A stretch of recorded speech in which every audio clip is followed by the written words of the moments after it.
Hey, I'm Todd Fuller, and today on the TBA Outdoors Behind the Brand podcast, I'd like to welcome Hunter and Griff Jaggard from FireDisc Cookers, guys.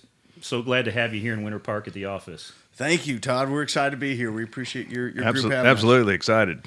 Yeah, so we've been working together for, since about November of 2019, the last year, and I got to tell you, the FireDisc brand is taking off. It is on fire. Literally, yes. Literally. It's exciting times for us, for sure. Yeah, and we're here today, really, to kind of celebrate your guys' 10-year anniversary for the brand, and really looking forward to kind of digging in and telling your story, because I think it's an interesting story. I mean, two boys from Texas. It sounds familiar. There's another brand with two boys from Texas, and I tell you, we're really excited to have you guys here at TBA Outdoors and working with you and really telling the story of the brand as well as the product and how it's going to make people's lives better. And we'll get into that more. But why don't you start out by just giving us a little background of where you guys are from, and let's take that journey from when you were this high in growing up and all the way through college and so forth, and just give us a little rundown of kind of the history of Hunter and Griff. All right. I'll let older brother go first, and kind of I'll ping off of him as it presents itself. Sure. Obviously we are brothers. Yeah, we grew up, like a lot of brothers do, fighting, hunting, fishing, doing all this sort of the outdoor stuff, and I think that's what we really enjoyed doing growing up together when we were fighting. But one of the other things was, and I think, our family and my parents were pretty supportive on, letting us do our own thing, get out, make our own mistakes, make our own moves in life. And from a very early age, we were taught to, we never were really given anything. We always had to work for it. I mean, Sure. That was just the number one rule in our house. If you wanted something, you had to go out and earn it. And so when we were young, we lived in Colorado, and my folks had a place up in the mountains. And, if we wanted any money to go run around or do anything, we had to go figure out a way to do it. And there was Right. a golf course nearby in the mountains where we were, and we'd go fish in all these lakes, and then we'd watch all these golfers go by, and we're thinking, gosh, we were looking down all these balls in the lakes. It was clear. Like, you know what? We can go collect these and start selling them to golfers. And so that was, I don't know, gosh, we were 7-8 years old probably, and we'd sit on the tee, and the ranger I think I was 5 yeah, at the time. Griff was 5, and I don't know. I mean, I was no born in wonder we Denver, didn't so. fall in the freezing water, but, and then, my dad he said, we were like, Dad, it'd be great if we get one of those golf ball retrievers. No, you guys are going to pick them out, wait in there and get them, and then when you get enough money to buy one, then you can get a golf ball retriever. There you So, go. we kind of, anyway, it was just neat lessons from my parents growing up on Griff and I, but, Griff and, we'd get them out of the lake. Griff would go in and we'd package them, so $3 for $1. Remember using the Clorox scrub. We'd put them in a bowl and scrub them all brand new, and then sell $3 for $1 right on the seventh tee there. Or It was $4 good. for $1, and you just get a bad one, get a water ball. Yeah, in there. bundle it. Yeah, The bundle started early, right? they did. They really did. Yeah, and Hunter sit on the golf ball retriever. God, I'll never forget. It was like we wanted to get the 18-foot one because you could get out so much farther to get those golf balls. And then I can't remember how many times the Rangers would run us off the course and get so mad because they had guys that they pay to go scuba dive and get all those. But we were in there first and got them and sold them and really did him a favor, saved them a lot of money. It's amazing how fast you can learn to run with a bucket of golf balls across the course from the Ranger coming down. And, he's coming, and then we go hide and run. Yeah, when you're half freezing in that cold, 30-degree water up in Copper Mountain. Yeah, That's great. And I know your dad. He had a little career in professional football. Is that right? Yes, he did. Yeah, my dad, he was a Hall of Fame athlete in football. At Memphis State University. Okay. Now it's called the University of Memphis. But yeah, his picture's in the Hall of Fame, and he got drafted by the Philadelphia Eagles. So he was an amazing athlete. He's been an amazing father. We've got an amazing mother, and that was really neat. Learning those lessons. Yeah, we've been super blessed to come from an awesome family. Right. For So sure. What position? Always did he there play? for us. He played cornerback, defensive back. Yeah. Nice. Yeah, he was fast. Awesome. So how did you guys go, or how did you go from Colorado to Texas? I mean, what's what's the story there? Hunter. It's funny because so my dad was in real estate, and Hunter was born in Texas. Right. He's almost 3 years older than me. I was born in Colorado, and then I guess we went back to Texas after that. And my dad got transferred, and he was in real estate development for a company called Vantage. Okay. Pretty much his whole career, and he got opportunity to really develop, 35 million plus square feet or so in Texas, and he did that most of his career. So Interesting. Awesome. it was interesting for sure. But yeah, we got to Texas and never left. Yeah. So, sort of continuing the story after that, throughout high school, I mean, gosh, we're in Texas, Houston, right? Houston, area? Texas. Okay. Houston, Texas. Right. And so, Griff and I didn't go to the same high school, but, we still continuing the sort of evolution of making cookers for a living. Going along from there, I mean, we had every business, through high school. I mean, God, we sold potato guns, and probably, I don't know if we want to put that in the deal, but literally had these things rigged, these potato guns. We waited tables too. We had some good job too in doing that and learning consolidation. That's and, right. Customer service. How to work on tips and customer service and all that. And we did that before we even went to college. And then Griff went to college in Maine for a year and played college football. I went up to North Carolina, did the same. And I ended up getting injured. Griff ended up wanting to come back to Texas, and we ended up at Texas Tech University together. We sold water softeners through that deal. I think we went out to every single farmer between Littlefield on down. Oh God, yeah, every Ropesville, home in West Texas I've been to. No kidding. In Texas, But good sales. There's a lot of fluoride in the water. There really is. So water softeners sell very well there. Very good at selling that. So we ended up graduating from there. I went to work for Dell Computer in the consumer products business for about almost 3 years, I guess, and ended up moving back to Houston. We all ended up in the real estate business. And Griff, I went into office leasing, a company called Lincoln Property out of college, and then went over a company called Moody Ramon for another 10 years. So, we grinded out in real estate, straight commission, and as a broker leasing. I leased high-rise office buildings throughout Houston, and it was awesome. I mean, I had a really good career doing it. Awesome. Mm-hmm. So, I'm learning all kinds of stuff here, and I can see kind of the story building in regards to what's going on now at FireDisc Cookers with your background in kind of learning all those lessons in business tactics and in sales strategies and customer service. I think that's all kind of really I see played a role in where FireDisc Cookers is now. So take me from at the point at which you guys decided, what's this cooker? Yeah, what is this? How did that come to fruition? Before that, and all this other little work stuff is kind of details you can include or not include. But honestly, the real time I think that made FireDisc for us was a little bit before. It's about 10 years before that, which had a huge impact in Griff and I's lives. So, after we had graduated, we're both working at separate companies doing commercial real estate, and I get a call one day, and I hear Griff on the other line. He goes, "Hey, I'm having a real hard time." And I said, "Well, what's going on?" And I was in college at the time. Yeah, Hunter graduated. He was down in Austin. I guess it was 2002 December. Yeah. When I had some issues.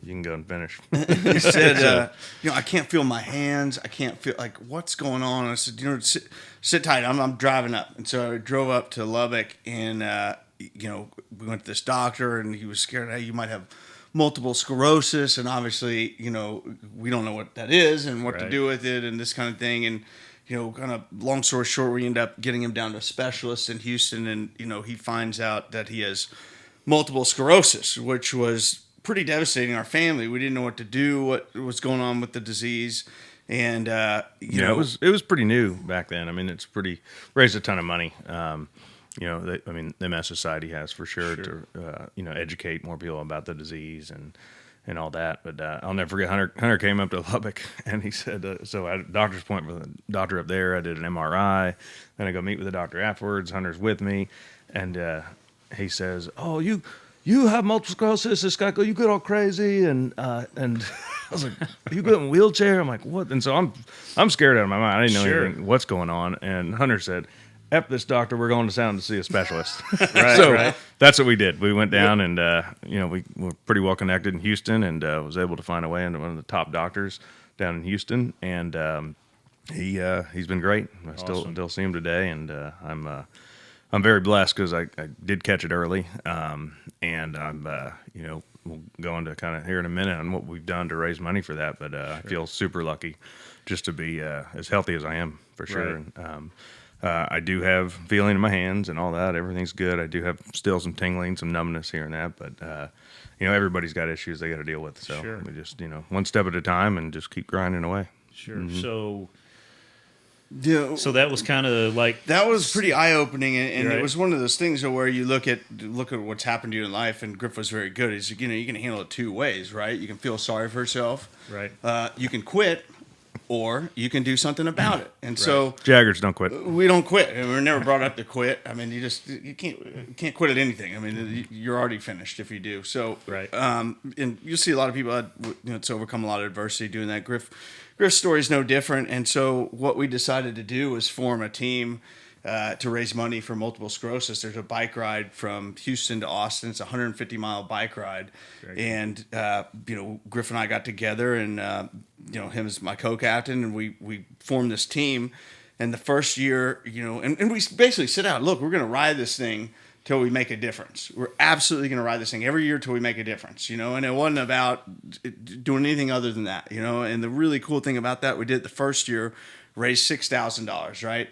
Second year, a little bit more. But we started to find as we went along, well, it wasn't just Griff. It was someone's mom, someone's brother, someone's sister. And then we had all these people coming to us and with multiple sclerosis and, hey, what's the deal? And so we'd provide education. Hey, don't worry about it. You're going to get through this. We're going to Unfortunately, it was more common than we had ever thought. Right. It was connected. Someone I worked with, and it kept kind of happening. But we formed this really cool team to where we had a program down to raise money, and we grew it to. I mean, gosh, there were as many 85, 90 people riding this thing. No And it was kidding. Well, it became kind of basically- a cult because we did keep it pretty exclusive. And, Right. of course, it was a volunteer organization, but we always had minimums of fundraising that you had to meet in order to be on our team because we did it right. We stayed at a ranch. We provided all the resources, the food, the catering, the bike mechanic, everything. And we didn't have to stay in the fairgrounds. We stayed in this nice ranch we stayed Right. at. So we were somewhat spoiled, but we wanted it to be exclusive. And I think that's what helped it grow so much is everybody wanted to be a part of something that not everybody could be a part of. That's awesome. And it just took off. And then before we noticed, we was like, oh my gosh, we got 85 people on our team. How are we gonna handle this? We had our jerseys and that, and so the Carnyman went from 6,000 or I don't know 6 people to 85 people in a matter of 4 years. And the Carnyman was off of Cross Canadian Ragweed. Cody Cannon, this buddy of ours, and we had a theme song, but we called it the Carnyman and franchised it out to Lubbock. They have a team that rides, but Wow. fast forward 10 years later, we raised over $1 million, gave every single dollar back to multiple sclerosis. And that was our big time goal. And then, from where he went, he was taking a shot every day. And when we started out, we're like, wouldn't it be cool, if you didn't have to take that shot 3 times a day with all these symptoms and everyone on our team, everyone who has multiple sclerosis. Well, 10 years later, they have a pill for it. So all of these funds are really making a difference. And we looked at each other one day and I was selling investment sales and commercial real estate. Griff was still leasing office space. You're like, you know what? If something ever comes along, like we're pretty good at building stuff. And, if something ever comes along, we're going to take advantage of that. And we're going to, use our talents and really try to create a business that would give back. And that was sort of the segue into the story of FireDisc. On why we ever even decided to partner to do something. We've been pretty Right. successful doing it beforehand, Right. And figured that we probably, could make the same thing and create something really special out of what we were doing. Right.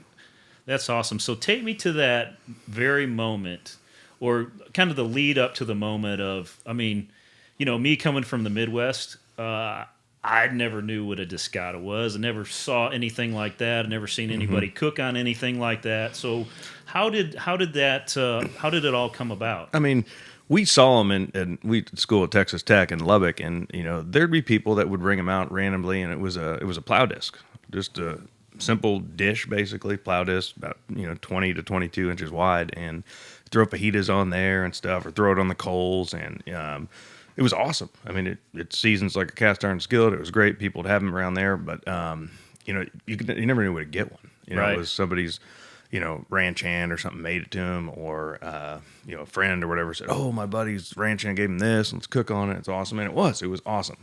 And honestly, and then I didn't think anything of it. I was like, "Oh, that's freaking cool." Yeah. Where can I get one?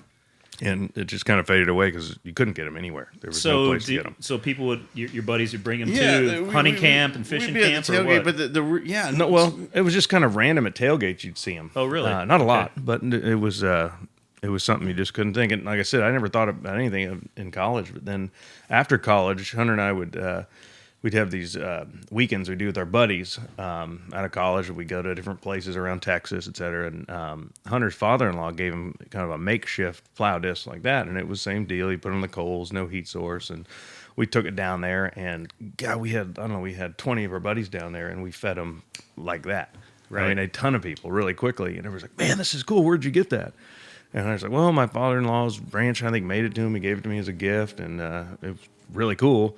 And then one thing led to another, and Hunter and I looked at each other like, "Man, maybe we could do something with this. This is pretty cool. Everybody loves it, and nobody knows where to get it because you can't get it."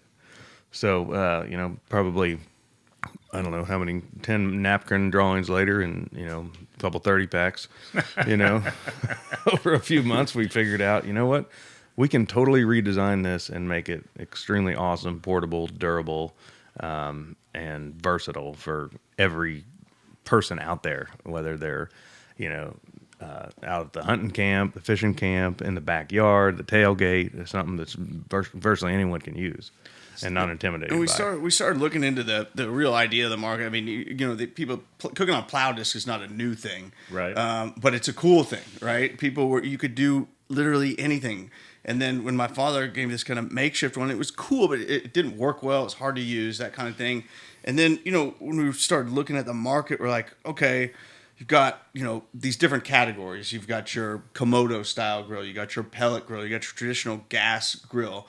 But why had nobody made something easy to use, easy to clean? You could throw it in the back of your car, but you could literally take all this cool stuff in your kitchen to the backyard or wherever you're going. Like, no one had really effectively done that. And so It's like, it looked like such an opportunity where this category was missing for this customer base that wanted to do all these like chef quality stuff outside. And you just couldn't. I mean, stuff, would fall through the grate or this or that. And then, kind of the other thing on doing this was Griff was like, there are a lot of problems with a lot of these grills. I mean, we can name it, like whether it be like, some of these companies make these grills, these wooden handles.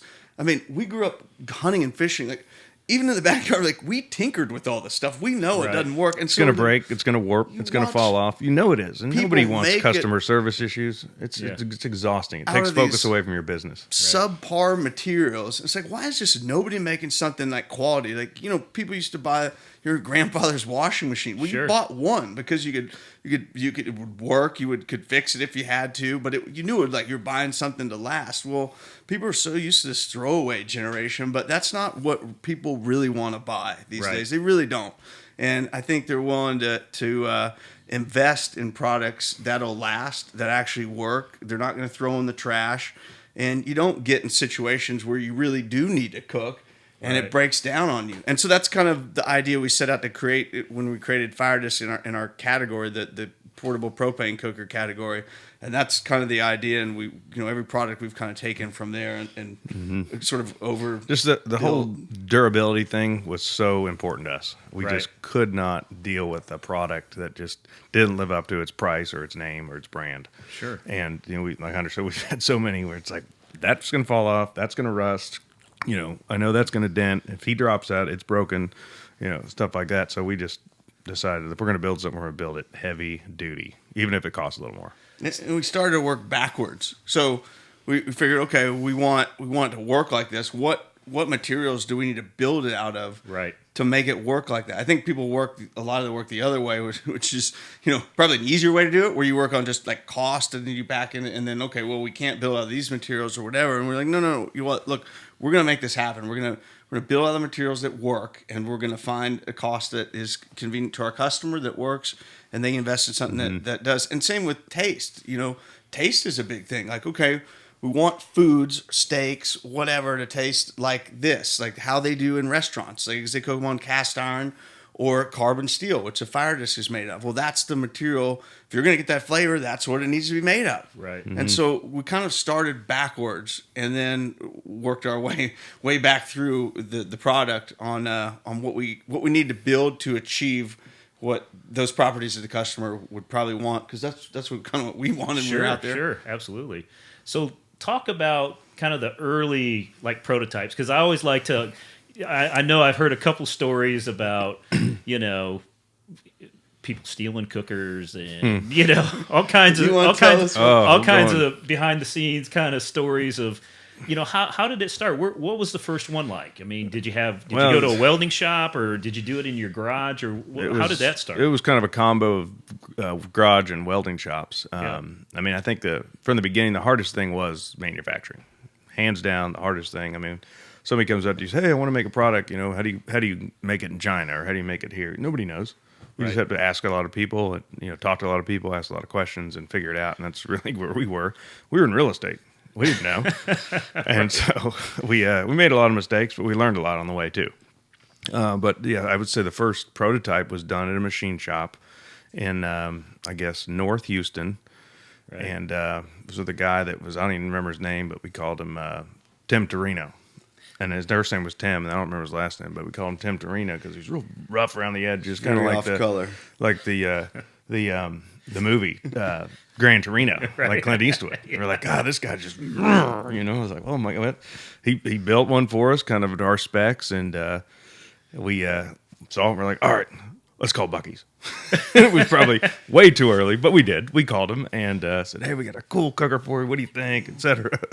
And that kind of led to our first retailer. But the first prototype was not nearly what one looks like now. I'll tell you that. This welding shop, this guy literally had a 45 sitting on his deal, this pinup calendar and beer cans, like struggled out. I thought he was going to get too drunk to weld our prototype. I mean, seriously. I can't believe he had all his fingers and toes. Yeah, and this is mind you, like, this on a Friday night. We both had we worked 5 years, 2 jobs for 5 years to do this, and this would be the routine. It was a side job at this time. It was a side job. We go to these welding shops, which we had 2 little kids. The wives really love you being in a weld shop on Friday night after work. Yeah. After your regular job, you go there, and we're tinkering with these cookers, sweating in these. We'd wear a suit for real estate, so we're in these welding shops, sweating in our suits through. With this guy just welding, drinking beer. It's nuts. But that was one guy, and we had to go to the next. I guess story you're talking about, I've told you before, is we had a guy in South Houston that we used, and he was welding a few of them for us. And we had 2 guys doing it just to try to keep up, and because we were shipping, down to Buc-ee's and stuff, was our first retailer. Okay, and we're still with them today, and they're awesome. And we picked up a few Ace Hardwares here, but we had a guy down in South Houston that just went dark. Just gone. And mind you, when you build them here in America and you're starting off, you have to one place doesn't do it all. You have to order the plow disc. You have to order the regulator. You have to order the flat bar. You have to order the spring handles. You have to, invent the orifice and design that around it. The stickers, the labels, the boxes. And so we've got all these parts, coming from different areas to this guy. And then this guy just goes dark on us, just gone. And so we're calling him. Hunter calls him, just nothing. And this was all our money tied up in that. $5,000 is what we had. This is all we had, right? Yeah. And it's all in these cloud my gosh. The guy has. And so Hunter has a buddy with the Houston SWAT team. And so he said, either return the grills tomorrow at 2 p.m. or I'm calling the SWAT team on you. And shockingly enough, he calls right back. We met him in the parking lot. Yep. With their concealed hanging license, and we got to have those in Houston. Yeah, we're definitely proud gun owners, but it's just those are struggles you deal with when trying to manufacture things. You don't plan on them; they just come up, and you got to figure out how to deal with them. We also have the forklift. So there's another good story. Yeah. So. That was after this guy because we had to find somebody else. Right? So we take this $5,000 worth of plow discs, which you can't just load those in a truck. You got to get a forklift, like get them on there. They're heavy. Yeah, these were made in Malaysia, so I'd drive to Dallas and pick them up at this. It's like a farmer feed store. We'd buy the plow discs there, and you were able to buy the ones that had the hole filled in because the plow discs have a hole in the middle, right, to connect to the tractor wheel. So you could buy them now with the hole filled in, and we get those. I throw in the back of my Tahoe, drive back down, get a forklift, take them out of the car, put them down in, and then go from there. Yeah. And then same deal. We get to finally find another guy that's willing to make them. And not everyone's willing to just like, because this is the middle of the, we're in Houston, so we're in the energy corridor. So they're making pipe fittings, all this. I mean, $1 million worth of We'd stuff. go from here to here to here on priority. They didn't give two shits about making some cookers for anybody. They were worried about these $1 million oil parts. Sure. They didn't care about us. And so finally we get someone to agree to make them for us at a price that worked for us. And we deliver this guy. And anyway, same deal. He's supposed to have them done for the retailers. And we've already had them sold. And, Senor, I don't know where he doesn't know where they are. The guy can't get a hold of the guy. And so finally this goes on for like a couple weeks. So on our lunch break, we rent a U-Haul trailer, drive it out to one of the worst parts of Houston. Got to the guns too. But anyway, we're there. And so we're figuring out, like, the boss man is not there anywhere to be found. And so we pull up this trailer, get this guy, and we're like, you have to get this forklift to load these on. We're taking them. We're done. Like, you load them. Griff's finally found them. Like, I don't know how to drive a forklift. I can figure it out. Right? So we finally get this guy up on the forklift. No propane on the forklift. So we like, oh, Senor, dang. And so no we're propane. basically stealing our stuff back at this point. The boss man's not there. We're telling this guy he's either get it or we're calling the police or whatever. But we didn't really. I mean, they wouldn't. And then I saw they were copying one in the back. Yeah. Oh, really? They had like a unique kind of design that they had with it, and I was like, oh, okay, we got to get this out of here. So we're flying down the highway. We grab the propane tank off the forklift. We're flying down this like 30-mile-an-hour zone, 70 miles an hour to get the propane. I'm Googling a propane place. To fire up the forklift, to steal our inventory back before the boss man comes back. And they're like, I don't know how many dogs. Dobermans back there and stuff. Rottweilers. Yeah, and Griffin. Anyway, finally we get it back on the U-Haul trailer, drive out of there. And then we're back to stage one. Step one. Yeah, it's funny how you go to stage one and back again. Really making some progress here, and not making any. I think we had conversations going, man, do we really want to do this? This is retarded because we have other jobs, so it's like we had good careers. We were like, well, I don't know if this is worth it anymore, but I see why people tend to buy companies rather than start them because it's very, very difficult. But then getting back to the whole thing, it's like there's no way we can quit. We're not quitters. We know this is a niche nobody's serving. We're gonna keep going. To say the least, like I said before, manufacturing was by far the hardest thing to get down here. For sure. I mean, it was so hard to figure it out because parts coming from all over. We knew we had to find a turnkey advantage to doing this thing, whether it's one place in America or one place overseas. So I guess it was in 2013 we finally found guys we talked to at a different trade show and said, how did we get this done overseas? Right. And we found a good sourcer that we worked with up in North Plano to kind of take us that direction, and we haven't looked back. That's awesome. But I think the interesting thing is, for anybody that's designing or tinkering with products, taking all those steps was really beneficial because at each place we'd tweak it a little bit different, or we'd make it. We're like, you know what? That's a mistake. We can't design it that way. I mean, the FireDisc today doesn't look anything like the other ones did. I mean, we made the mistakes on the gas flow, on the other stuff. Even down to the paint, the type of paint we used, back then versus the powder coating we use now. The type of steel, the thickness of the steel, the handles going from spring to now rubber, knowing what works, how the orifice is built or not built or built in, the flow on the regulator. I mean, there's numerous things you would have never known until you went through all those steps. This works, this doesn't. This works, this doesn't. We didn't rush it. I mean, because all those sort of things would have been problems had we not kind of stopped, redesigned it. Every little step on the way we improved it a little bit, and had we put out the product that we originally had without those changes, it wouldn't have performed like the FireDisc of today. So literally every single part of that has been thought through, redesigned, rechecked, and we know it works. I mean, that's good thing about a lot of our products are like that. You can stand behind us for sure, our product and our brand. Right. So let's take me back to 2010. Right. It's been 10 years. Right. A FireDisc. So at what point did you say, you know what, we're going to do this full time? What was the conversation? Because I know there's a lot of people that dream about being an entrepreneur and have side projects and things that they're working on. So what was really kind of like, hey, we're gonna do this? I remember where I was. You do? Well, so obviously the entity was started in 2010, and we were working 2 jobs for a while. It got to a point where we were already making them overseas. We were still working real estate. Hunter on his retail side, and I'm leasing office space, and we knew we had something going. Like this is good, but we can't continue to do this for 2 jobs. It's just not going to work. Right. And just you don't have the time to do it. Sure. Wives, no more 2 jobs, guys. Our wives are. Which one is it, right? Pick one or the other, right? And we had really good careers. I mean, I had a great time in real estate, made some amazing connections with people, and really, really helped me, understand business, et cetera. But I knew where my passion was, and it wasn't in real estate. Right. It was a point where it's like, this is it's going to get big, and we just got to focus on it. Right. And so, Hunter and I resigned on the same day. Called each other. No and kidding. Both resigned on the same day. Yeah. Because I remember driving down the highway and going, Griff, I think I'm done. I think I'm done with real estate as well as we're doing it. And we're doing well, Right.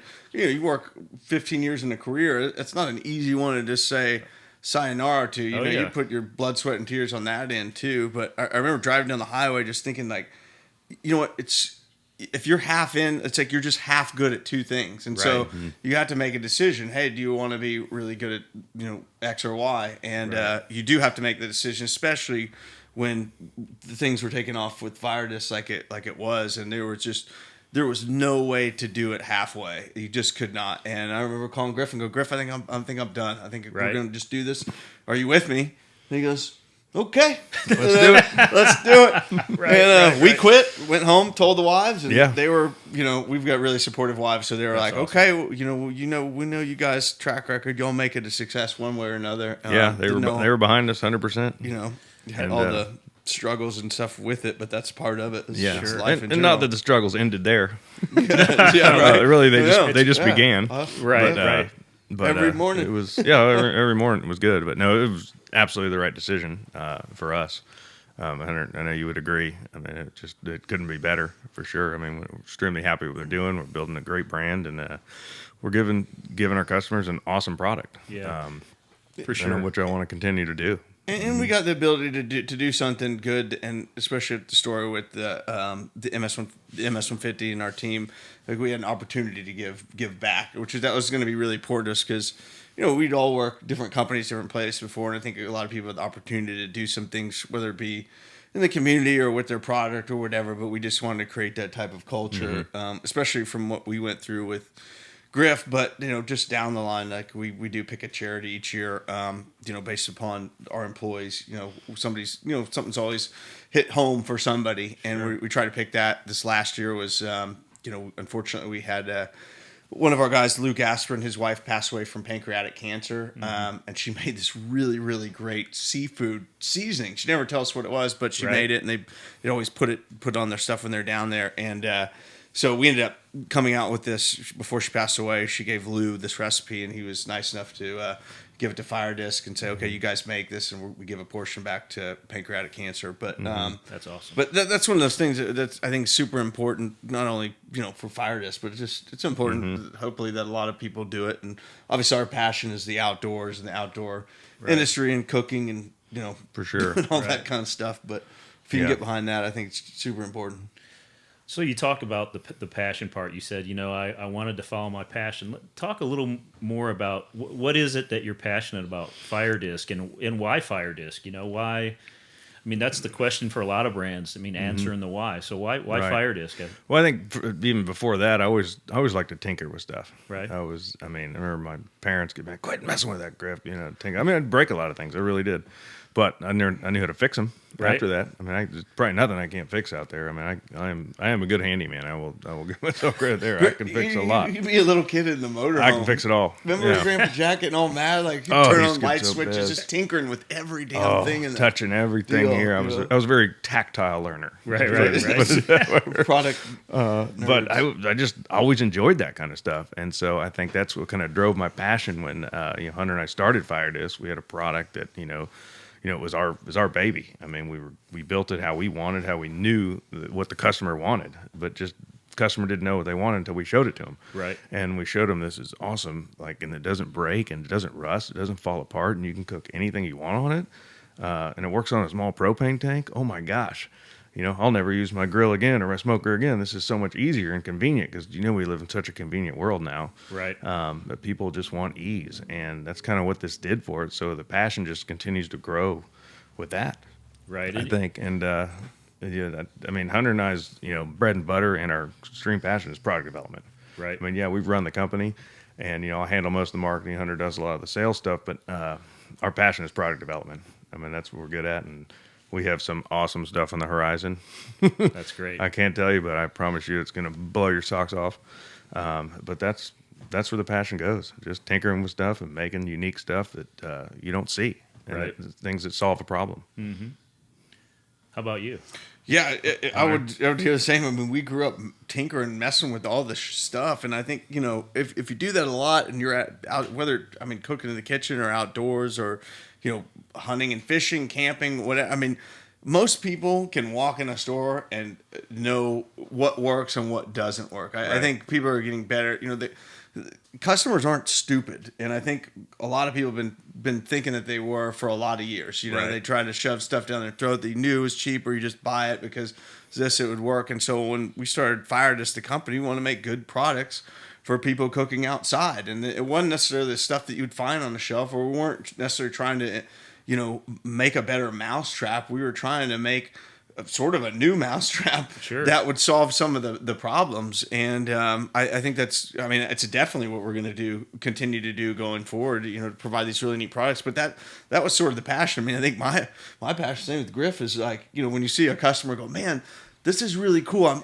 I'm so glad somebody made something like this. I mean, that's the best satisfaction for me. For sure. Whether it be FireDisc or whatever we do next, like having a product going, God, thank God, I was so tired of messing with this other stuff. And even just whether it be like putting the FireDisc together. Well, there aren't any nuts and bolts. You can literally take it from the store to the tailgate without a wrench, nuts or bolts, set it up and be cooking within 5 minutes. That was the problem. One of the problems we wanted to solve. It's like I go to the store and I got to go home and put this thing together.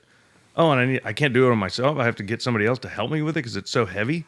Yeah. You're talking an hour plus. I mean, I know different retailers have time trials of how quickly you can put different products together. Like we would do it under 5 minutes, maybe 4 minutes. I mean, I kind of want to do that. We should do a video on that. That's one time. right. Yeah. And we don't want to be. But there's no nuts and bolts. There's nothing to put together. You open the package and you're ready to go right to the tailgate, the backyard, the hunting camp, fishing camp, wherever you want to go. I don't want any of this to come off like touting our product or that kind of thing. But honestly, we're just trying to make good products for people out there that can use with ours, and there are a lot of others out there in our sort of category. Sure. There's a lot of innovative stuff coming along, I think Griff would say, and we've sure. used it all. And I think just even these trade shows, I think there's a lot of really cool stuff out there, a lot of cool entrepreneurs doing the same thing we are. I can name probably, I don't know if we can mention it, but off the top of my head, honestly, there's some We get to see some cool products, cool in these trade people shows out there, kind of the same thing. Like nothing's really been reinvented, or people are afraid to invent new things, but there are a lot of people in the outdoors going, you know what, man, this should work like this. And we see it at the trade show, and Griff and I walk by and go, that's awesome. Really awesome. And there are tons of good stories out there of people like that. So I think that's, I don't know, my passion is kind of seeing all that out there and how it works. And we're just trying to play a little piece of that and get it out to the community, Yes. Enjoy some food, Absolutely. And I know for me, it's been, since November, I think I ordered my first one in October, before I really had a chance to meet you guys just to try it out. I mean, it is fantastic. And we're just having a a really a great time, with my friends and family, and then with doing the Fired Up Fridays live piece with Chef Brandon. It is just an absolute blast to cook on. It's fun, and I think that that kind of leads into the next conversation about the brand, right? And the mission that you guys had set, and it's kind of cool, the mission when we went through the kind of looking at the new branding. And really, FireDisc is much bigger than just hunting and fishing and camping and the portability. Those are all great ways to use it and the great features. But really, the essence of it is having fun, right? And we've talked a lot about that in the last 2 months, and we've kind of integrated that in and bringing family and friends together, and it kind of ties into the Jaggards, right? And what you guys have set to do. So maybe talk a little bit about, the mission of the brand and the product moving forward. Not only the product side, but, where FireDisc is headed in the future, with employees and your sales staff and the relationships with dealers and consumers. I mean, it's all about having fun and customer service, and your mission statement is incredible. Oh, thank you. Thank you. I appreciate that. I think, and I'll let Griff talk a little bit on the marketing side, but I think what we've really started to realize, when you create a product, we did create it to solve a problem, and we were out hunting and fishing, and this was this cool thing you could use. However, it is easy to use, and that's one of those things where we're seeing people use it every day. The majority of the time I use it, I've got 2 little girls. Griff got his. We cooked some macaroni and cheese on it, but since it is circular, you really do gather around it. And us traveling the country, we go to trade shows all over the country, and it's a really awesome way to get to see what customers are cooking on it, because we'll say, oh, cook a lot of fajitas in Texas. Well, people in the north are like, no. This is a beer brat cooker for a tailgate. Right. That's all we do. We do this, and then you go to the East Coast, and they're cooking clams and shrimp, and that's all they want. Want to do that. And then up north, it's for frying fish and ice fishing and all this. And then down sort of in Florida here, great to take to the beach. Like, people just see stories like, oh, we cooked 30 hot dogs for 30 kids in 20 minutes with one FireDisc. And gosh, down in Houston we had Hurricane Harvey, so we literally had the first responders out there. We cooked 3,000 breakfast tacos in a day and a half on 2 FireDiscs. They hold a ton of food. But those types of things, I think, are getting out there more than ever. That it really is, hopefully we're providing a product that it's just so easy to use. It is something you just fire up every day. Not everybody has a lot of time doing that kind of thing, firing it up every day. And I think as far as the company, we're going to continue our same direction on making quality cooking products for people in the outdoors, for sure. Whether it's in your backyard, obviously the hunting and fishing and camping and all that stuff. We're just really trying to make people's lives easier, but having fun doing it. The most fun memories you'll have, hopefully, with your family, a large part of it is cooking, whether it be Thanksgiving around the dinner table in the kitchen, but also the experiences we can help provide outside around the FireDisc on something that anybody can use. My little girls literally can do their hot dogs in the FireDisc, and we have more fun with them and their little friends, like putting the spatulas in and messing around with it. Yeah. And Griff, you could tell, what did you and Case do this weekend? Oh yeah, Case and I were down in Galveston, and we cooked fried cheese sticks, mozzarella cheese sticks on there, which was super awesome. He loved doing that because he could do it all himself. I didn't really have to help him. That's it was perfect. But we're growing. We're growing employees. We're going to hire people here. We're going in a number of retailers around the country. So hopefully we can get allow people to conveniently buy our product better across the country. We're constantly innovating. We're coming out with 3 new products this year, and 3 new products and 3 new accessories, and that's kind of the clip we're going to go. We don't know if we're going to be able to release it all, but I think some of it you'll find that they're real game changers. They're things that no one else is doing, and if they are, we're probably not going to put it out. So, but, be on the lookout for the horizon. Griff and I have really sat down and really kind of got the direction of where we're going to go with our product line and staying true to our niche. And we're super excited about all the cool things TBA is doing with you guys. And maybe Griff, you want to talk a little bit about some of the marketing stuff that we got? Yeah, we got a lot cooking for sure on the digital side, and then different TV ads that we're going to be be rocking away here starting in April. But yeah, it's a whole new game changer, whole new message across the board with our cookers. And as you mentioned earlier about the beer brats and all that, we've really segmented our messaging on different parts of the country. And Right.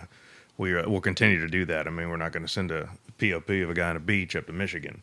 It just doesn't make sense. So, no, our marketing's really streamlined now, and the messaging is what I'm super excited about. And, just the outreach of customers and, like you mentioned, just gather around.